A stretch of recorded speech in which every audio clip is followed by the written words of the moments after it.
The air, even in the deepest heart of the villa, carried the ghost of sun-warmed stone and the distant, rhythmic sigh of the sea. Ilara traced a finger along the cool, polished marble of the balustrade, her arrival still a hum in her bones. She was here for the light, she told herself, for the unique quality of the Mediterranean sun that spilled through ancient windows and painted frescoes in a way no artificial lamp ever could. As an architectural restorer, her eye was trained to see beyond the grime of ages, to perceive the original intent, the soul of a place. But this place, Villa Solara, felt like it had a soul that was not only ancient, but very much alive. Her commission was straightforward enough: document and stabilize the crumbling frescoes in the main salon and the library, a task that would anchor her here for weeks, perhaps months. She'd chosen the small, circular study on the second floor as her temporary studio, its single arched window offering a dizzying view of terraced gardens, tumbling down to the sapphire expanse of the Tyrrhenian Sea. It was late afternoon, the golden hour bleeding into twilight, and the villa was quiet, save for the whisper of the sea and the occasional rustle of leaves in the ancient cypress grove. She unpacked slowly, her movements deliberate, savoring the quiet intimacy of the room assigned to her. The bed, a vast carved affair, was draped in linen the color of cream, and the air smelled faintly of lavender and old wood. A terracotta jug held a sprig of jasmine, its heady perfume already beginning to unfurl in the warmth. Ilara ran her palm over the cool, smooth fabric of the sheets, a small involuntary shiver tracing its way up her arm. She was accustomed to solitude, even sought it in her work, but there was a different quality to the isolation here, a sense of being utterly alone yet profoundly observed by the very stones of the house. Dinner that first night was a simple affair: fresh fish, local olives, and a glass of crisp white wine. She ate on a small shaded patio overlooking the garden, the setting sun painting the sky in strokes of rose and violet.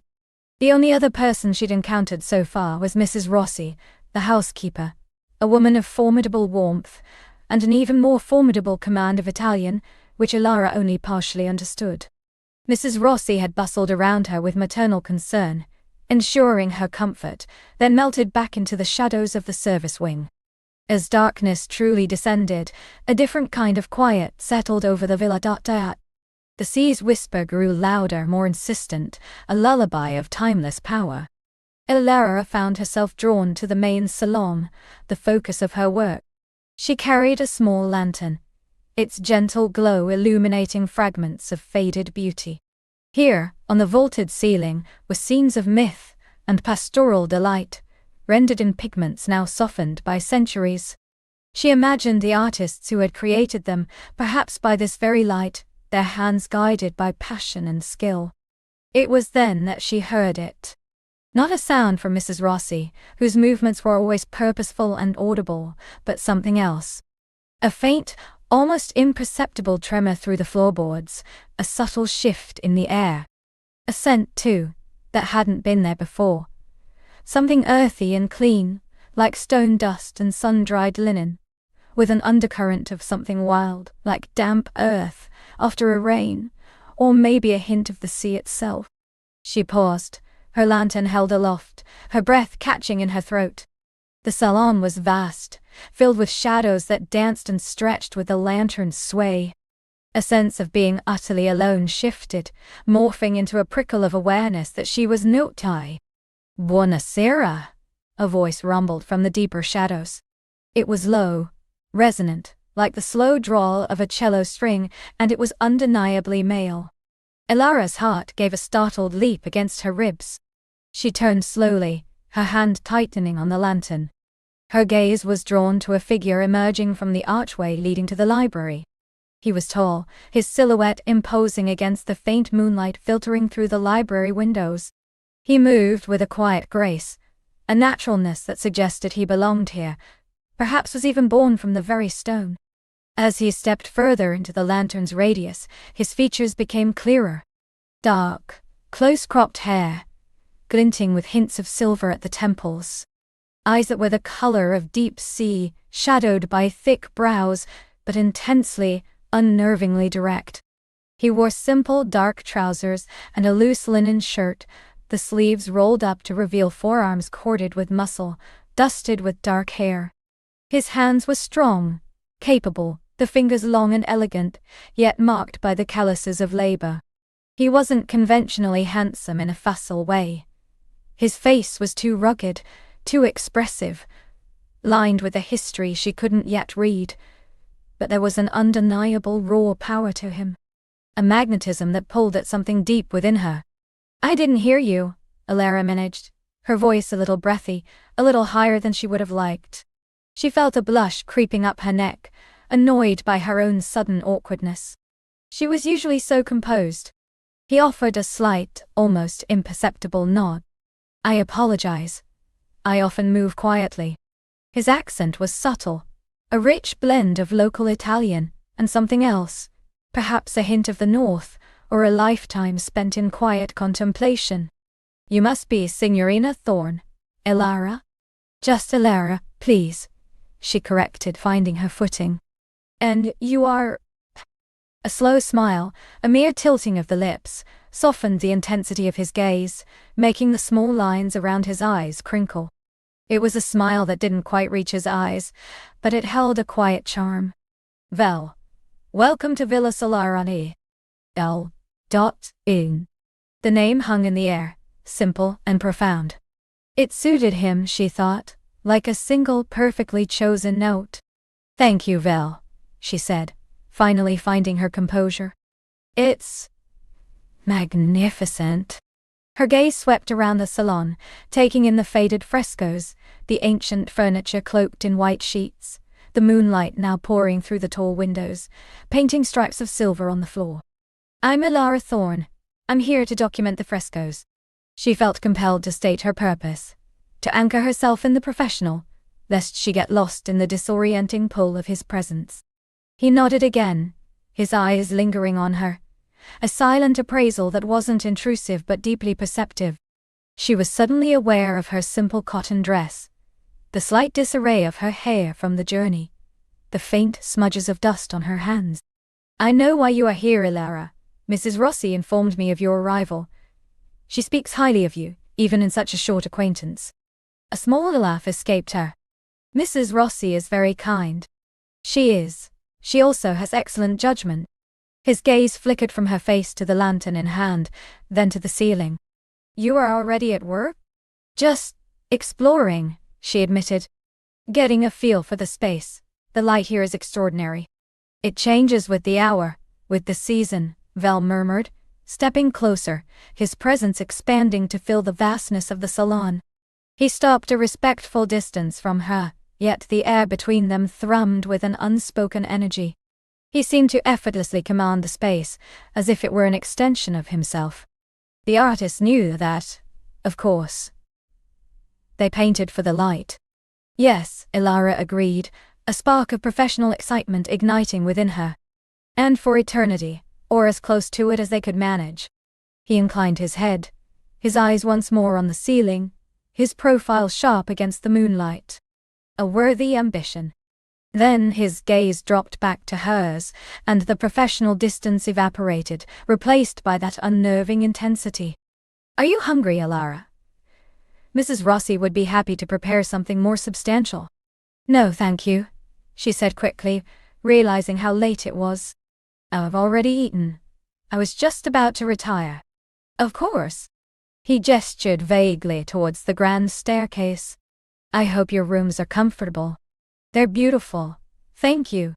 She felt a strange reluctance to leave, to break this fragile nascent connection. The air around him was warm, comforting, yet charged with a subtle tension. "Then I bid you good night, Elara," he said, his voice soft, almost a caress. "Sleep well." "Good night, Vel." She turned, clutching the lantern, and ascended the grand staircase, her mind awhirl. Vel da. The owner of Villa Solara, she presumed. He hadn't introduced himself as such, but his demeanor, his easy familiarity with the house, suggested it. And what a magnificent, enigmatic man he was. The next morning, Elara rose with the sun, eager to begin her work. She dressed in practical linen trousers and a simple top. Her hair pulled back in a neat bun. Her tools were laid out on a large table in the salon. Magnifying glasses, brushes, delicate scalpels, notebooks. The morning light was already streaming through the windows, bright and clear, illuminating the frescoes in a new, revealing way. She spent the better part of the morning meticulously examining the crumbling plaster, making notes, taking photographs. The work was absorbing, requiring absolute focus, yet a part of her remained acutely aware of the villa's quiet. She wondered where Vel was. Was he always so quiet? Did he live here alone? At midday, Mrs. Rossi arrived with a tray of fresh bread, cheese, and fruit, along with a pot of strong coffee. "Signor Vel has requested you take your meals here, Signorina," she announced, beaming. "He will join you for pranza." Ilara felt a flicker of surprise, then a strange warmth spread through her. "Oh, that's very kind of him." Mrs. Rossi simply nodded, her smile widening as she set the table. "He likes company, and he likes to know his guests are well cared for." Vel appeared moments later, just as Ilara was pouring herself a second cup of coffee. He wore a similar linen shirt as the night before, this time a pale gray, open at the throat, revealing the strong column of his neck, and a glimpse of his collarbone. He looked less formal in the daylight, more approachable, yet his eyes still held that intense, searching quality. He carried a small leather-bound book in one hand. "Good morning, Ilara," he said, his voice softer in the morning light. "Good morning, Vel," she replied, a genuine smile touching her lips. "This is very generous of you. Please join me." He pulled out a chair opposite her, the scrape of wood on stone the only sound for a moment. He poured himself a cup of coffee, his movements unhurried, graceful. "It's a large house," he said, gesturing around. "Too large for one person to feel truly at home in. Company is welcome." "I understand," Ilara said, taking a bite of a sweet fig. "My work often takes me to isolated places. I'm used to my own company, but I confess, the thought of sharing a meal is rather pleasant." "Indeed." He met her gaze across the table, and for a moment, the world outside them seemed to recede. "How is the work progressing?" "It's fascinating," she enthused, grateful for the topic. "The artists here were master storytellers. The detail even beneath the layers of time is exquisite. I'm trying to piece together the narrative." He listened intently, his dark eyes never leaving her face as she spoke of pigments and plaster, of the challenges of preservation. He seemed genuinely interested, not merely polite. "You speak of them as if they are still here," he observed softly, when she paused for breath. "In a way, they are," Ilara said, feeling a flush of passion for her subject. "Their hands, their minds, their vision. It's all preserved in these walls. My job is to ensure it remains so." "A noble calling," Vel said, and she felt the warmth of his approval. "To protect beauty from the ravages of time." He leaned back in his chair, his gaze drifting to the frescoes above. "This villa has seen much time pass, generations, joys, sorrows. It holds many stories." "Do you know them?" she asked, suddenly curious about his connection to the place. "Are you from this family?" A faint shadow crossed his face, quickly gone. "I am connected to the villa's history, yes." He didn't elaborate, and Ilara sensed a subtle wall rise between them. She didn't press. Instead, she asked, "What do you do, Vel, beyond maintaining this magnificent estate?"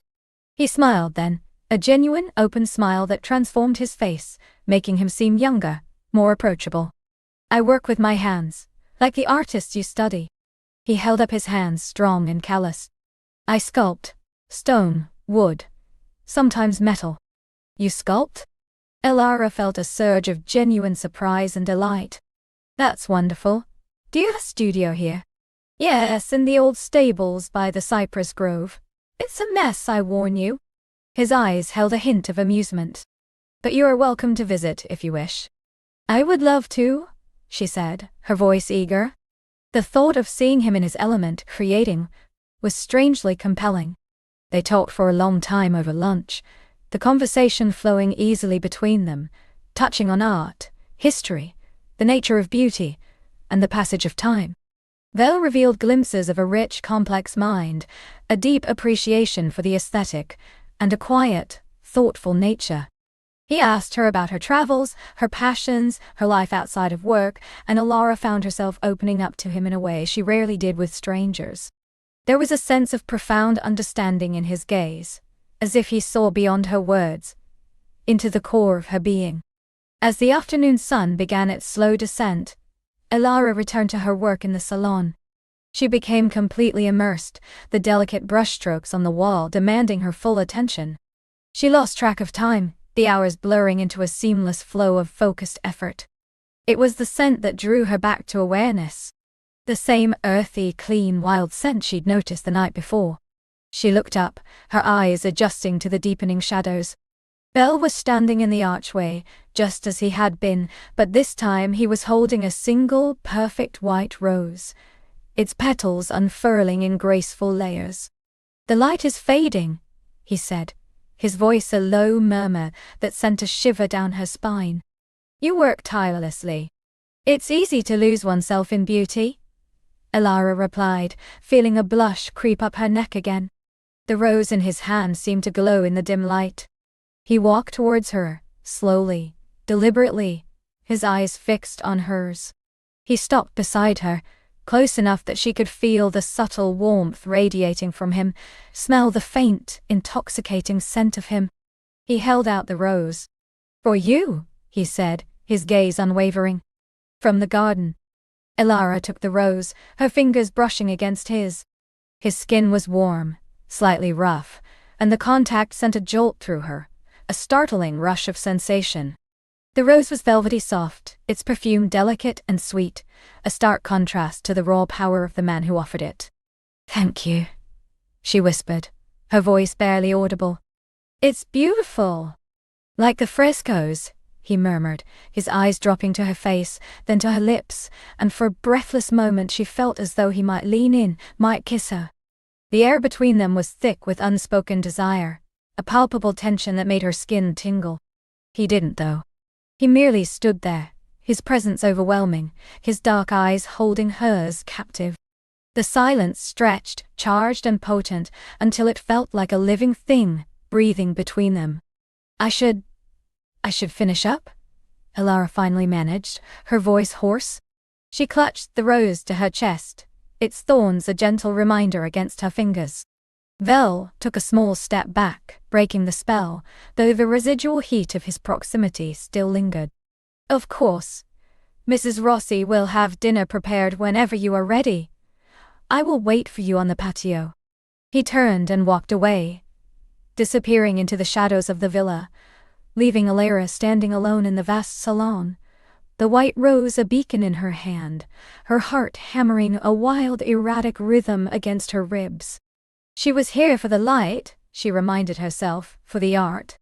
But now, another kind of light had entered her world, a darker, more compelling force, and she knew, with a certainty that both thrilled and unnerved her, that her time at Villa Solara was going to be anything but solitary. The silence of the villa now felt less like peace, and more like an exquisite, aching anticipation. The silence of the villa now felt less like peace, and more like an exquisite, aching anticipation. The white rose, cool and smooth against her palm, seemed to pulse with a faint internal light, mirroring the erratic beat of her own heart. She stood there, a solitary figure in the vast, echoing salon, the scent of antique wood and sea salt mingling with the delicate perfume of the rose. Her mind, usually a disciplined landscape of artistic concepts and historical analysis, was now a turbulent sea, churned by the image of him. He was a shadow, a silhouette against the sun-drenched archway, yet his presence had burned itself into her memory with startling clarity. The breadth of his shoulders, the dark intensity of his gaze, the way he had simply been there, unmoving, observing. Who was he? Another guest? A phantom of the villa's rich past? Her logical mind tried to assert itself, to dismiss him as a trick of the light, a fleeting hallucination born of exhaustion and the villa's potent atmosphere. But her intuition, a far more ancient and undeniable force, whispered that he was real, and that his appearance marked a profound shift in her solitary sojourn. She traced the silken edge of a petal, her fingers trembling slightly. The art, the light, the very purpose of her retreat here, now felt secondary, overshadowed by the compelling enigma of him. She had come seeking inspiration, a spiritual renewal in the stark beauty of the Ligurian coast, but instead, she had stumbled upon a different kind of muse, one cloaked in darkness and mystery. The last vestiges of twilight bled from the sky, leaving the salon steeped in a deep, velvet gloom. She moved then, not towards the grand staircase, but deeper into the villa, drawn by an unspoken instinct. The rose remained clutched in her hand, a fragile anchor in her disoriented state. She found herself in a smaller drawing room, its walls lined with intricate tapestries depicting scenes of ancient myths. A single tall window overlooked a hidden garden, now a tapestry of shadows. She leaned against the cool glass, her breath misting slightly, and looked out. The garden was wilder than the manicured terraces, a tangle of jasmine, bougainvillea, and gnarled olive trees. Moonlight, now pouring down in a silver deluge, illuminated a path winding through the foliage, leading to what looked like a forgotten fountain. As her eyes adjusted, she saw it, a flicker of movement near the fountain's crumbling edge. A dark form, leaning against a cypress tree, utterly still. Him. Her breath hitched. He was not a trick of the light. He was real, and he was still here. He hadn't seen her, not yet, hidden as she was by the room's shadows and the dense foliage outside. He was simply in the rain. A sentinel in the moonlit garden, his presence a tangible weight in the quiet night. What was he doing? Watching? Waiting? Or simply existing, a part of the villa's nocturnal pulse? A shiver, not of cold but of pure electric awareness, traced its way down her spine. He was powerful. She sensed it, a force of nature as untamed and magnificent as the sea that crashed against the cliffs below. She remained at the window for a long time, held captive by his silent vigil, until, with a soft, almost imperceptible turn of his head, he looked directly at the window where she stood. For a heartbeat, their gazes met across the moonlit expanse of the garden. Hers wide with surprise and an undeniable thrill. His dark and unfathomable, yet holding a glint that seemed to pierce through the glass, through the shadows, and directly into her soul. There was no fear, only a raw, primal recognition, a spark igniting between them across the distance. Then, as swiftly as he had appeared, he melted back into the deeper shadows of the cypress, leaving only the rustle of leaves and the faint scent of jasmine in his wake. She pressed her forehead against the cool pane, her heart thrumming. He knew she was here. He had seen her. The game, whatever it was, had begun. The next morning, the villa felt different. Not less solitary, but more jade-charged. Every creak of the ancient floorboards, every whisper of the sea breeze through the open windows, seemed to carry a hint of his recent presence, or the promise of his imminent return. She woke early, the memory of his gaze still vivid in her mind, and found herself unable to settle into her usual artistic routine. The light, which had once been her sole focus, now seemed to hold 1,000 new facets, each reflecting the enigma of the man. She dressed simply, in a linen dress the color of a summer sky, and descended to the breakfast room. The air was cool, scented with freshly brewed coffee and ripe peaches from the orchard. The elderly housekeeper, Signora Elena, bustled about, laying out a simple but exquisite spread. "Good morning, Signorina," Elena said, her voice warm and a little gravelly. "Did you sleep well?" "Very well, thank you, Elena," she replied, a small lie that felt necessary. She couldn't tell Elena about the dark figure in the garden, the man who haunted her thoughts. "The villa is truly magnificent." Elena smiled, a network of gentle wrinkles fanning around her eyes. "It has its secrets, this villa, many stories in its stones." "Ein secret," she thought, remembering the man. "Indeed?" she murmured, sipping her coffee. She wanted to ask, to pry, but a delicate sense of propriety, and a deeper, more primal instinct, kept her silent. Some mysteries, she knew, were best unraveled by experience, not interrogation. After breakfast, she decided to explore the grounds, not for artistic inspiration, but with a restless energy that urged her onward. She walked the manicured terraces, past fragrant lemon groves and ancient olive trees, the sun warm on her skin. The air vibrated with the song of cicadas and the distant sigh of the waves. She found herself drawn towards the wilder part of the garden, the one she had seen from the drawing-room window. The path was overgrown in places, the jasmine heavy with bloom, its intoxicating scent clinging to the morning air. She pushed aside a curtain of bougainvillea, its vibrant magenta petals dusting her hair, and stepped into the hidden enclave.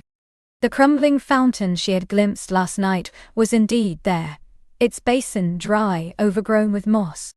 The cypress tree where he had stood loomed tall, its dark foliage a stark contrast to the brilliant sky. Her eyes scanned the ground, almost unconsciously searching for a sign, a trace. And then she saw it. Not a footprint, not an object, but a freshly pruned branch of jasmine, its delicate white blossoms scattered on the mossy stone of the fountain. It was a subtle detail, one easily missed, but it spoke of a recent presence, a deliberate act. He had been here, perhaps even this morning. He had touched these flowers, just as she was touching them now, tracing the soft petals with her fingertip. A shiver of connection, intimate and thrilling, coursed through her.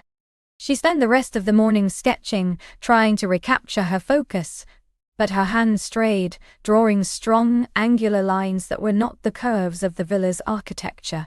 She saw his jawline, the sweep of his dark hair, the intensity of his eyes in every shadow, every line. Later that afternoon, as the sun began its slow descent towards the horizon, painting the sky in hues of apricot and rose, she decided to venture down to the private cove below the villa. A winding stone path, barely visible, led through a thicket of pines, eventually opening onto a small secluded beach of pebbles and smooth, sea-worn stones. The water was an impossibly clear turquoise, inviting and cool. She kicked off her sandals and waded in, the gentle waves lapping at her ankles, the salt spray a refreshing kiss on her skin. She closed her eyes, letting the rhythmic ebb and flow of the sea wash over her, attempting to clear her mind. But even here, in this secluded paradise, his image persisted, a persistent whisper in her thoughts. As she opened her eyes, a movement on the path above caught her attention. Her heart gave a sudden hard thump against her ribs. He was there. He stood silhouetted against the emerald green of the pines, a dark, powerful figure, watching her.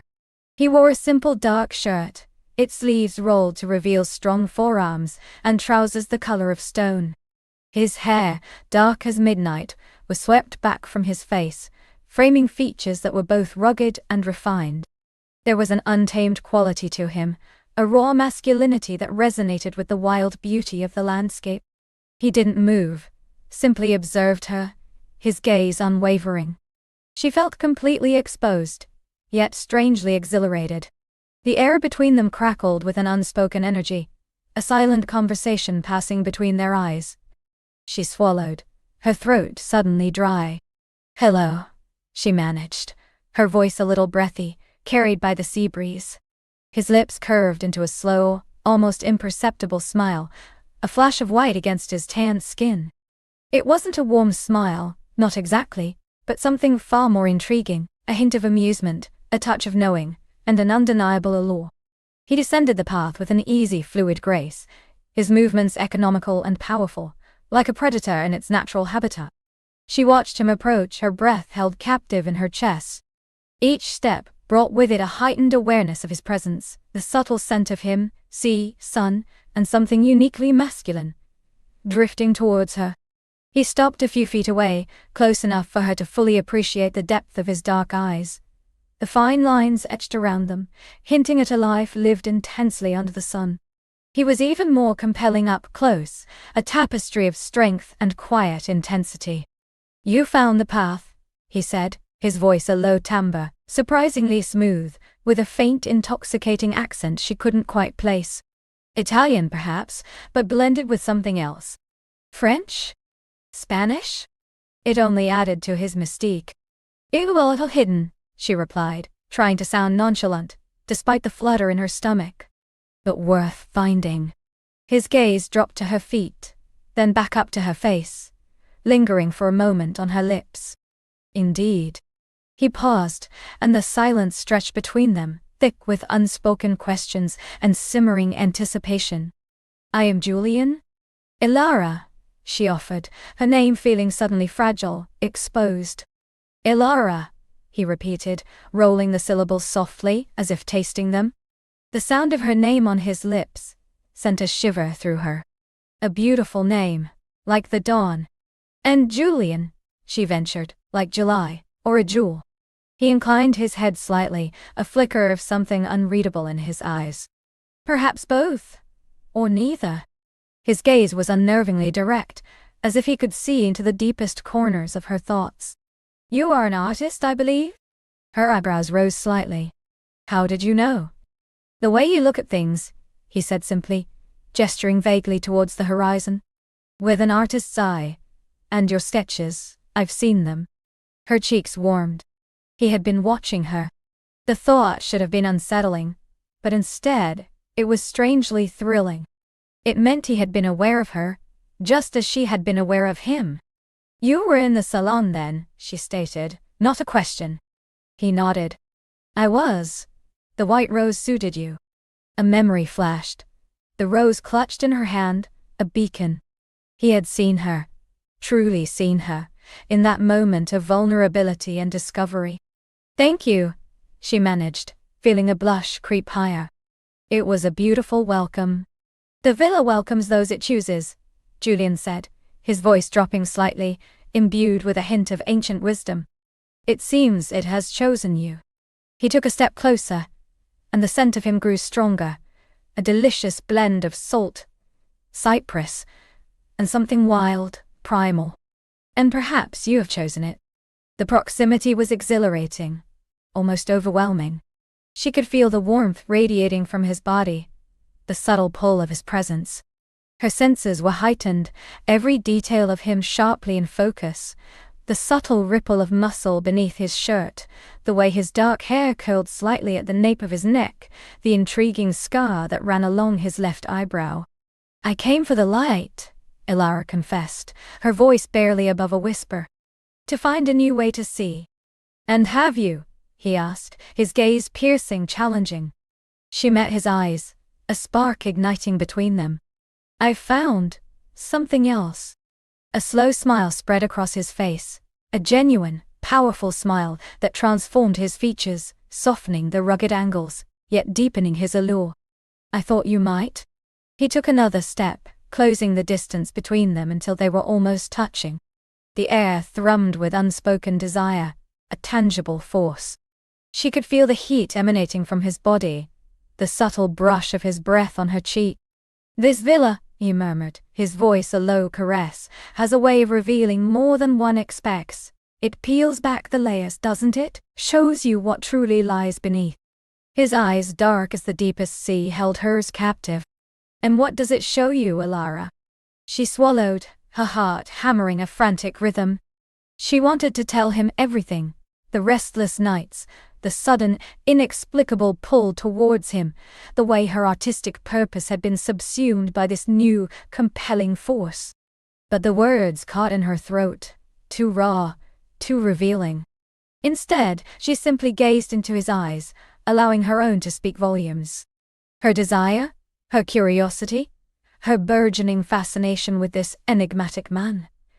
It was all laid bare in that silent exchange. He reached out, his hand moving slowly, deliberately, towards her face. Her breath hitched. His fingers, long and strong, brushed against her cheek, sending a jolt of pure electricity through her. His touch was light, almost feather-soft, yet it burned, leaving a trail of fire in its wake. He traced the line of her jaw, his thumb brushing over the sensitive skin just beneath her ear, then lingered, his palm cradling her cheek. His thumb moved again, gently caressing the curve of her lower lip. Her lips parted slightly, an involuntary gasp escaping her. The sheer intimacy of the gesture, the tender exploration of his touch, sent shivers through her entire body. Her skin tingled, alive, aching for more. "You are a vision, Ilara," he whispered, his voice husky, close, sending delicious tremors through her. "Here by the sea, in the fading light." His thumb continued its delicate dance on her lip, a silent invitation, a slow, exquisite torture. She leaned into his touch, her eyes fluttering closed for a moment, savoring the sensation. She opened her eyes, meeting his intense gaze. The ocean, the sky, the very world around them seemed to fade, leaving only the two of them, suspended in this charged, breathless moment. She felt a profound connection, a recognition that transcended words, as if they had known each other for centuries, destined to meet in this ancient, magical place. "Julian," she breathed, her voice a fragile whisper, barely audible above the gentle lapping of the waves. The sound of his name felt like a prayer, a release. He leaned in, his face so close she could feel the warmth of his skin, inhale the intoxicating scent of him. His eyes, now dark pools of desire, captivated hers. The space between their lips was infinitesimal, electric. She could feel the anticipation building, a delicious ache deep within her. Every nerve ending was alive, vibrating with a longing she hadn't known she possessed. "Tell me, Ilara," he murmured, his voice a raw whisper, his lips almost brushing hers. "What is it you truly see?" Her heart pounded, a wild drumbeat against her ribs. The light, the art, her purpose, it all coalesced into one singular, overwhelming desire. "You," she confessed, the word torn from her, raw and honest. "I seek you." A profound stillness settled between them. His eyes darkened further, reflecting a depth of emotion that mirrored her own. Then, a slow, knowing smile touched his lips, a smile that promised both surrender and conquest. He tightened his grip on her cheek, his thumb still tracing the curve of her lip, a silent question hanging in the air. He didn't kiss her. Not yet. Instead, he simply held her gaze, allowing the intensity of the moment to deepen, to settle into their very bones. The air was thick with unspoken promises, with the thrilling, terrifying knowledge of what lay between them, waiting to be unleashed. The sun dipped below the horizon, painting the sky in a final, fiery flourish, as if in recognition of the nascent blaze between them. The villa's secrets, she realized, were only just beginning to unfold. She was no longer a solitary artist seeking light. She was a woman on the precipice of something vast, consuming, and utterly unknown. The last vestiges of crimson bled into violet, then a deep, impenetrable indigo, as the sky swallowed the sun whole. A hush descended, thick and velvet, broken only by the distant rhythmic sigh of waves and the sudden chirping of unseen crickets. He stood beside her, a silhouette against the dying light, his presence a palpable force that seemed to absorb the very air around them. She felt the warmth radiating from his body, a heat that had nothing to do with the day's lingering sun, but everything to do with the nascent fire within her own veins. "The night arrives," he murmured, his voice a low rumble that vibrated through the floorboards beneath her bare feet, through the very soles into her bones. It was a statement, not a question, a gentle pronouncement that heralded a shift, an invitation. She found she couldn't speak, her throat suddenly dry, her voice lost somewhere in the sudden rush of sensation. Her gaze, which had been fixed on the horizon, now faltered, drawn inexorably to the subtle curve of his jawline, the strong column of his neck, the way his dark hair caught the last shimmer of twilight. He turned his head slowly, his eyes dark pools in the dimming light finding hers. There was no aggression in their depths, only an intense knowing scrutiny that stripped away her carefully constructed composure, leaving her exposed and breathless. "Shall we go in?" he asked, his voice softer now, almost a caress. He offered her his hand, not a demanding gesture, but an open invitation, palm up, fingers long and elegant. It felt like a choice of monumental proportions, a step across an invisible threshold. To take his hand was to acknowledge the magnetic pull, to surrender, even just a little, to the unknown current that had begun to flow between them. Her own hand, trembling slightly, rose to meet his. His skin was warm, firm, and as their fingers intertwined, a jolt, electric and immediate, shot through her arm, blossoming outward through her chest. It wasn't just physical, it was a resonance, a recognition. His thumb brushed lightly over the back of her hand, a feather-light touch that sent shivers dancing down her spine. He led her from the terrace, the grand double doors closing softly behind them, sealing them within the villa's embrace. The interior, once filled with the golden glow of late afternoon, was now bathed in a softer, more intimate light. Strategically placed lamps cast warm pools of amber, illuminating antique furniture, rich tapestries, and the gleam of polished wood. The air, previously sun-warmed, now carried the subtle scent of citrus and something deeper, more musky. Perhaps the ancient wood itself, or a hint of his own elusive cologne. "Hungry?" he inquired, his voice a low murmur close to her ear, making the fine hairs on her neck stand on end. He still held her hand, his grip gentle but firm, guiding her deeper into the villa. She managed a small nod, her senses overwhelmed. Every brush of his arm against hers, every shared breath, every shift in the air pressure between them, was magnified, imbued with an almost unbearable significance. He led her through a labyrinth of hallways, each one revealing more of the villa's quiet grandeur, until they reached a spacious dining room. A long, dark wood table, polished to a mirror sheen, already held 2 settings. Candles flickered in silver holders, casting dancing shadows on the walls, creating an atmosphere of hushed expectation. A bottle of deep red wine stood uncorked, breathing, beside 2 crystal glasses. "I took the liberty of arranging a simple meal," he said, releasing her hand at last, though the ghost of his touch lingered on her skin. He pulled out a chair for her, his movements fluid and graceful.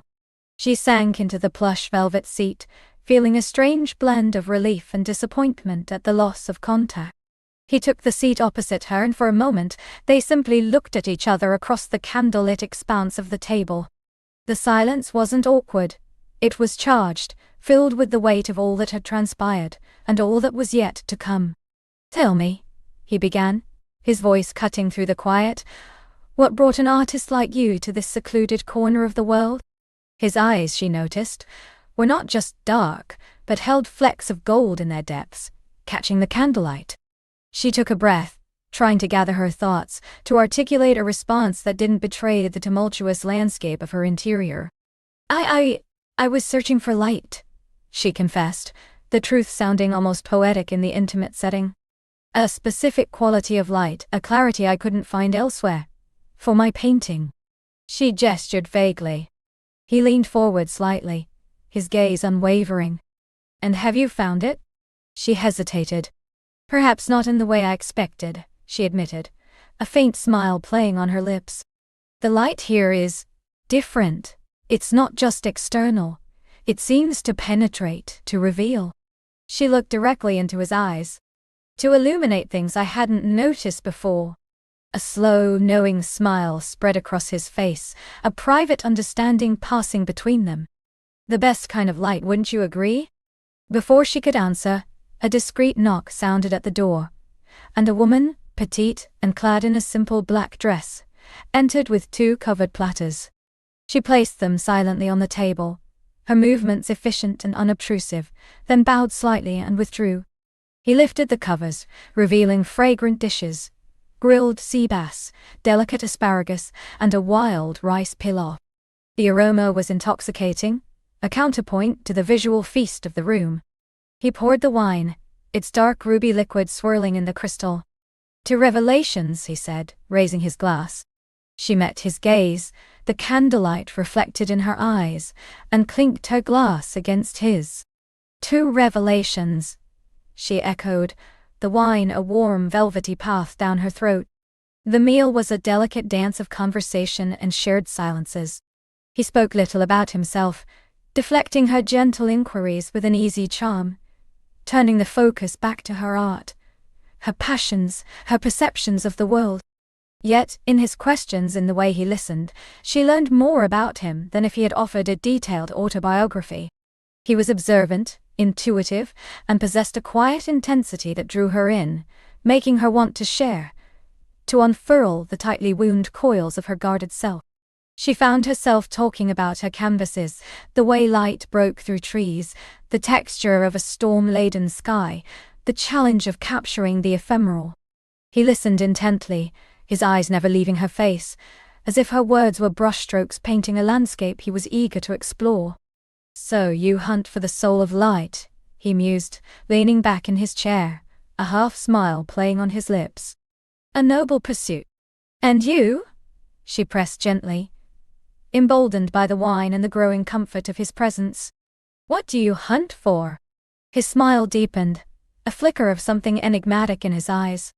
"Perhaps the very same thing in my own way, or perhaps I simply curate it, preserve it." He gestured around the room, to the villa itself. "Beauty, history, moments frozen in time, they are all forms of light, are they not?" She considered this, a new understanding dawning. This villa then was his canvas, his collection. It wasn't merely a place. It was a carefully constructed world, reflecting his aesthetic, his philosophy.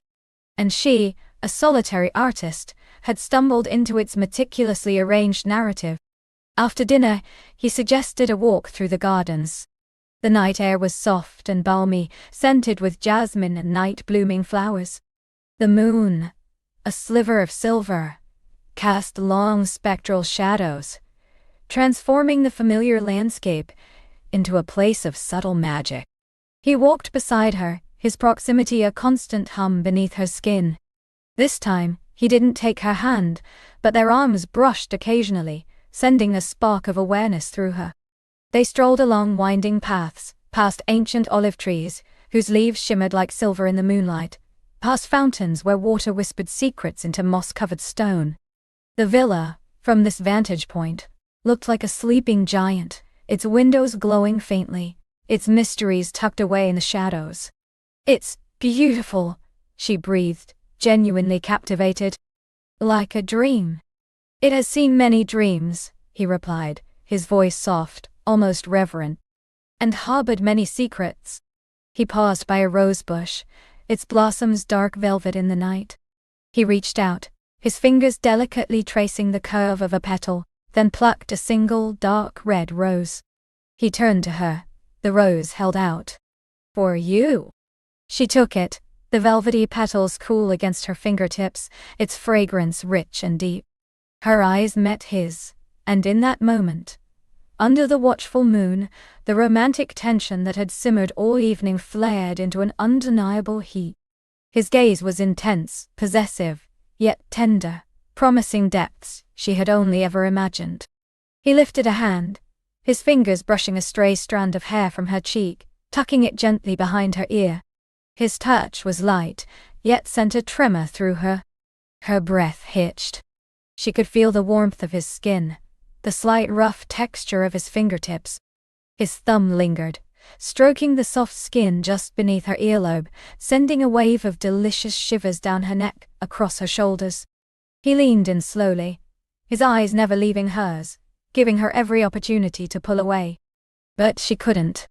Her body was humming, her mind a dizzying whirl of anticipation and desire. The scent of him, clean, masculine, with that hint of musky depth, filled her senses, intoxicating her. His breath, warm against her lips, sent a thrill through her. "You are a vision," he murmured, his voice a low, husky whisper that seemed to bypass her ears and go straight to her soul. "A light in this ancient place." Her lips parted slightly, a silent invitation. His gaze dropped to them, lingered, and then, with exquisite slowness, he closed the distance. His lips, soft and firm, met hers. It was a kiss that was both gentle and consuming, a slow burn that quickly ignited. There was no aggression, only a profound tenderness that belied the intensity of the desire simmering beneath. His hand, which had been on her cheek, moved to cup the back of her head, his fingers tangling in her hair, holding her gently captive. Her own hand, still clutching the rose, rose instinctively to rest on his chest, feeling the steady beat of his heart beneath her palm. The kiss deepened, a silent conversation of longing and discovery. His tongue, tentative at first, then more confident, explored the soft interior of her mouth, intertwining with hers in a dance that was both primal and refined. She tasted wine, and something else, something uniquely intoxicating and irresistible. She felt herself melting into him, her body arching subtly, seeking closer contact. The rose, forgotten for a moment, pressed against her breast, its thorns a small, sweet prickle against her skin, a reminder of the exquisite pain and pleasure of this unfolding moment. He groaned softly, a low sound that vibrated through her, and pulled her closer, until there was no space left between them. Her breasts pressed against his chest, her hips molded to his, the undeniable hardness of his desire, a thrilling discovery against her softness. Her fingers clutched at his shirt, pulling him closer still, as if she could absorb him into her very being. Time seemed to dissolve, leaving only the sensation of his lips, his tongue, his hands in her hair, the heady scent of jasmine and rose and him, all mingling in an intoxicating symphony. She was lost, gloriously, utterly lost, in the vortex of his kiss. When he finally, reluctantly, broke the kiss, it was only by a fraction of an inch. Their foreheads rested against each other, their breaths mingling, ragged and shallow. Her eyes fluttered open to find his gaze still on her, dark and fathomless, filled with a raw intensity that took her breath away all over again. "Beautiful," he whispered again, his thumb stroking her cheekbone, his touch leaving a trail of fire. "Simply beautiful." She could only manage a shaky breath, her body tingling, alive in a way it had never been before. The world had shifted on its axis, and she was no longer merely on the precipice. She was falling, willingly and joyously, into the vast consuming unknown. He led her back towards the villa, his arm now wrapped securely around her waist, pulling her close against his side. The rose, still clutched in her hand, had begun to wilt slightly, its petals bruised, but its scent still potent. The villa's grand entrance beckoned, a silent promise of further intimacy. Inside, the air felt warmer, thicker, charged with the lingering echoes of their shared passion. He didn't take her to her room, nor did he lead her to his, but instead guided her to a smaller, more intimate salon she hadn't yet seen. It was a room designed for quiet contemplation, or perhaps, for whispered confessions. A large plush sofa invited repose, and a low fire crackled softly in a stone hearth, casting a warm, dancing glow across the room. Bookshelves lined one wall, overflowing with ancient tomes, their leather bindings gleaming. He released her, but kept her hand in his, leading her to the sofa. They sat, not quite touching, but close enough for their knees to brush occasionally, for the subtle current between them to remain unbroken. He poured them a digestive from a crystal decanter, a rich amber liquid that smelled of herbs and warmth. "This villa," she began, her voice still a little breathless, "it feels alive." He smiled, a gentle, knowing curve of his lips. "It has a long memory, and many stories." He took a sip of his drink, his gaze thoughtful. "It absorbs the energy of those who dwell within its walls, their joys, their sorrows, their passions." He turned to her, his eyes serious. "It feels particularly alive tonight, wouldn't you agree?" She felt a blush creep up her neck. "It does," she admitted, her gaze drawn to the dancing flames in the hearth. The heat from the fire was nothing compared to the heat that still coursed through her veins. "You spoke of seeking light," he continued, his voice low, drawing her attention back to him. "But perhaps, sometimes, the deepest truths are found not in the harsh glare of noon, but in the soft shadows of twilight, in the quiet darkness where secrets whisper and desires bloom." He reached out, his hand gently taking the rose from her fingers. He turned it over, examining its bruised petals, then brought it to his nose, inhaling its scent. "This rose," he murmured. "It's a testament to the night's beauty. It needs the darkness to truly reveal its fragrance, its depth." He looked at her then, his eyes burning with an unspoken question. "Are you afraid of the darkness, artist?" Her heart hammered against her ribs. She was an artist of light, yes, but she had always understood the necessity of shadow, the way it defined form, gave depth, created mystery. And there was a profound mystery in him, a beautiful, alluring darkness that she found herself drawn to with an intensity that both thrilled and terrified her. "No," she whispered, finding her voice, stronger now. "I am not afraid, not of true darkness." She met his gaze, holding it. "Only of false light." A slow, approving smile spread across his face, a genuine warmth in his eyes that chased away some of the enigma. "Then perhaps you understand more than you let on." He placed the rose carefully on the low table between them, a silent testament to the moment they had shared. He leaned back, settling deeper into the sofa, but his gaze never left her. "Tell me more about your art. What is your current project?" She found herself talking, describing the series of paintings she had envisioned, capturing the shifting light of the Mediterranean. She spoke of the challenge of conveying translucence, of the way the air itself seemed to shimmer with light here. As she spoke, she became aware of his subtle movements, the way his fingers tapped softly on the armrest, the way his head tilted, the way his eyes seemed to absorb every nuance of her expression. He didn't interrupt, but occasionally he would offer a perceptive comment, a question that cut to the core of her artistic philosophy, revealing an unexpected depth of understanding. It wasn't just idle conversation. It was a profound engagement, an intellectual foreplay that was as stimulating as their physical intimacy had been. The hours melted away, marked only by the dwindling fire and the deepening quiet of the villa. She felt an unprecedented connection to this man, a sense of being utterly seen and understood, not just as a woman, but as an artist, a being of light and shadow. Finally he rose, breaking the spell of their conversation.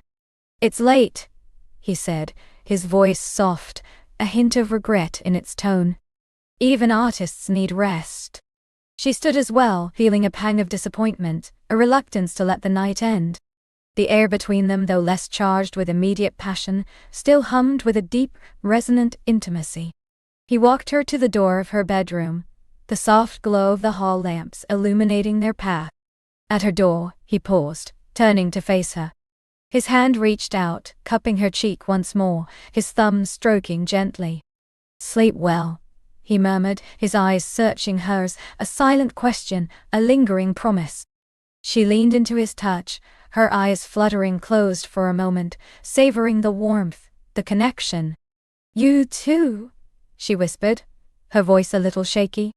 He leaned in, not for another kiss, but for a soft brush of his lips against her temple, a gentle caress that was as tender as it was potent.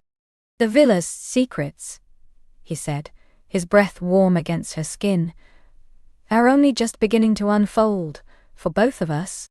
Then, with a final lingering look, he withdrew, leaving her standing alone at her bedroom door, the silence of the night rushing in around her. She watched his retreating back until he disappeared into the shadows of the hallway. She stepped into her room, closing the door softly behind her. The air still carried the faint scent of jasmine and him. She touched her lips, remembering the intensity of his kiss, the delicious friction of their bodies. The rose lay on the table in the salon, a symbol of the night's unfolding passion. She undressed slowly, her movements languid, each touch of her own skin a reminder of his. She slipped into the cool sheets, but sleep felt a million miles away. Her mind replayed every glance, every word, every touch, every electric spark that had passed between them. The villa, with its ancient walls and whispered secrets, felt less like a temporary dwelling, and more like a crucible, forging something new and powerful within her. She was no longer just an artist seeking light, she was a woman awakened, poised at the edge of a new dawn, her senses heightened, her heart irrevocably changed. The night had revealed a new kind of light, one that burned from within, fueled by an undeniable thrilling desire. And she knew, with a certainty that settled deep into her bones, that this was only the beginning. And she knew, with a certainty that settled deep into her bones, that this was only the beginning. The first tendrils of dawn, soft as a lover's sigh, crept through the window, painting the room in hues of rose and gold. She stirred, not from discomfort, but from a delicious awareness of the weight beside her, the steady rhythm of his breathing against her hair. Her hand instinctively found his fingers lacing together. Even in sleep, his grip was firm, possessive in the most exquisite way. A smile, slow and private, curved her lips.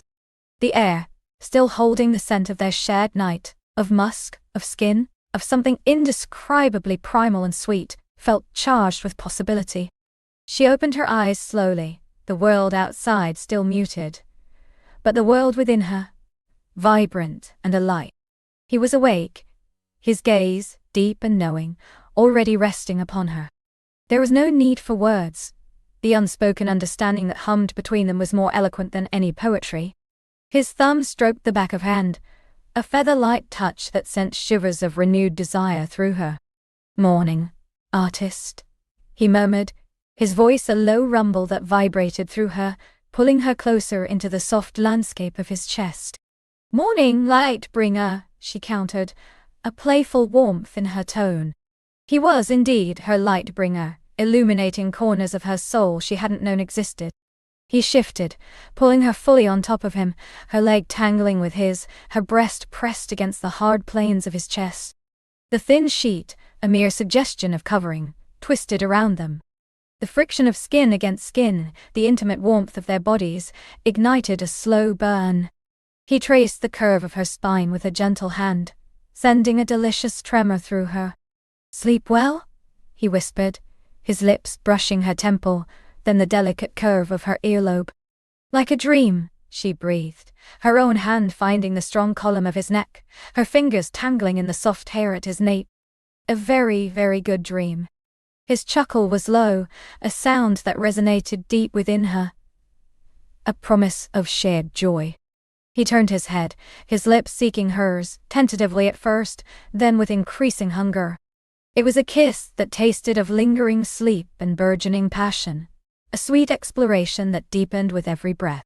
Her mouth opened under his, inviting, yielding, and she felt herself melting into him, into the moment, into the delicious present. His hands roamed, possessive and tender, over the soft swell of her hip, the curve of her waist, settling finally at the small of her back, pressing her closer still. She felt the undeniable hardness of his desire against her, mirroring her own burgeoning need.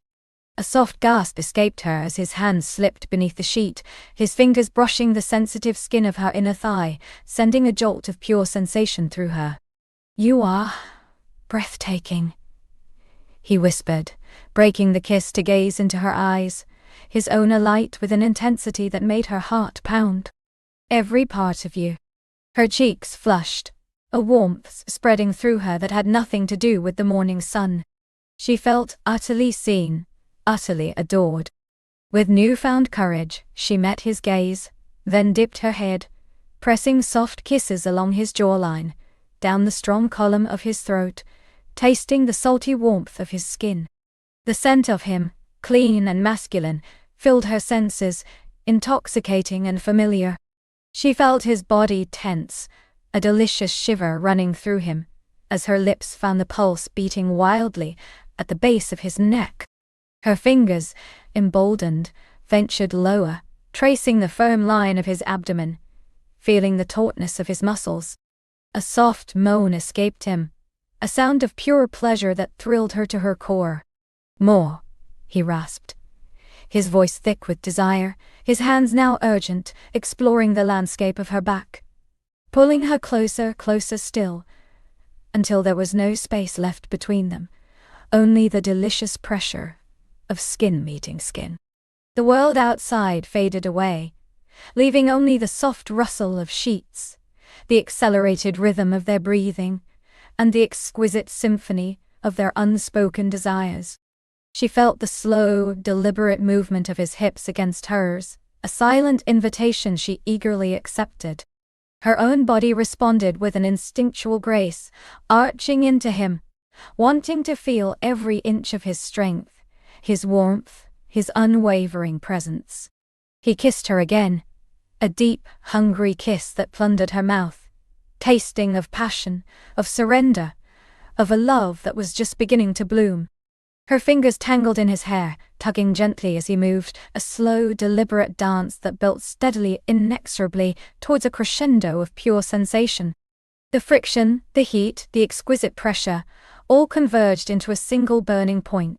She whispered his name, a soft plea, as he shifted, his body finally finding its true home within hers.